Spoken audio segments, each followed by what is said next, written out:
Lawnmower blades. I've sharpened hundreds. Let me show you how I do it. Here we got a huge 36-inch blade, okay? And we're going to sharpen it. And first of all, I don't use bench grinders, and one of the reasons I don't use bench grinders to do this, I have a bench grinder, is because I cannot see my edge. You can't see your edge. Bench grinders usually have a really mild stone. They're not really aggressive. Not necessarily mild, just a low, you know, they're finer. So what I like to do, I love a vise, because a vise holds it. I love putting it in a vise. And I just use a standard metal grinding wheel on a grinding disc. It's just a 4.5-inch grinder. And I can get in here, and I can mimic the exact same angle. I can watch it. I can flow it out. I can get it done. Okay?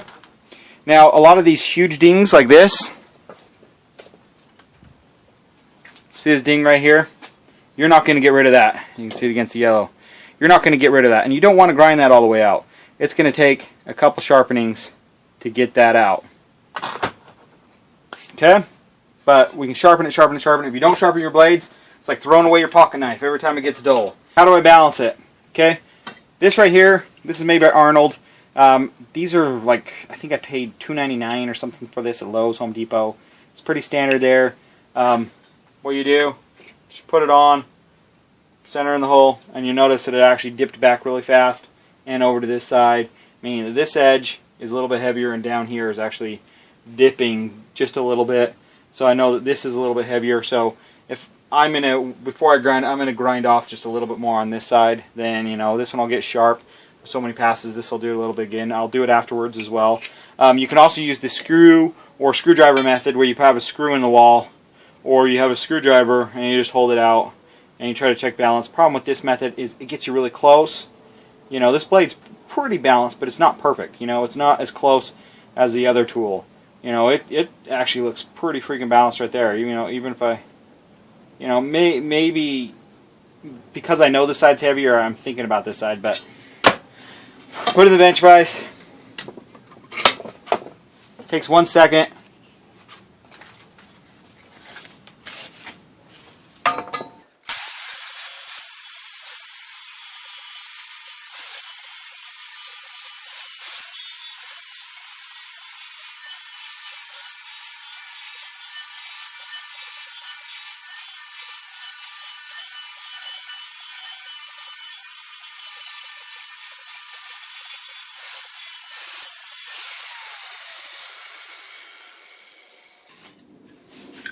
Okay, now when you get that done, there's always going to be a burr on the other side.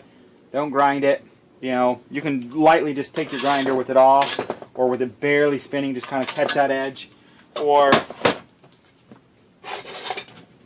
I like to take the file and just go down it straight,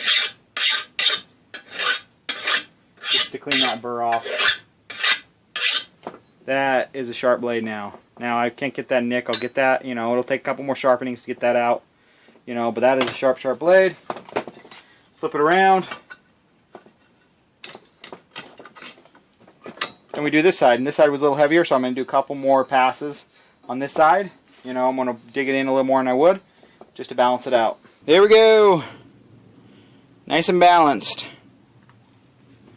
And you'll notice that the, you know, got some nice edge to it.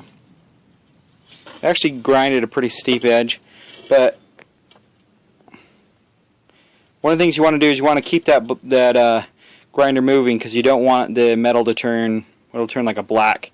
That means you're losing the temper. So you want to just keep it moving as fast as possible, and you'll get it done. But that's a sharp mower blade. That's sharper than you can go buy one new, and that'll cut nicer than new.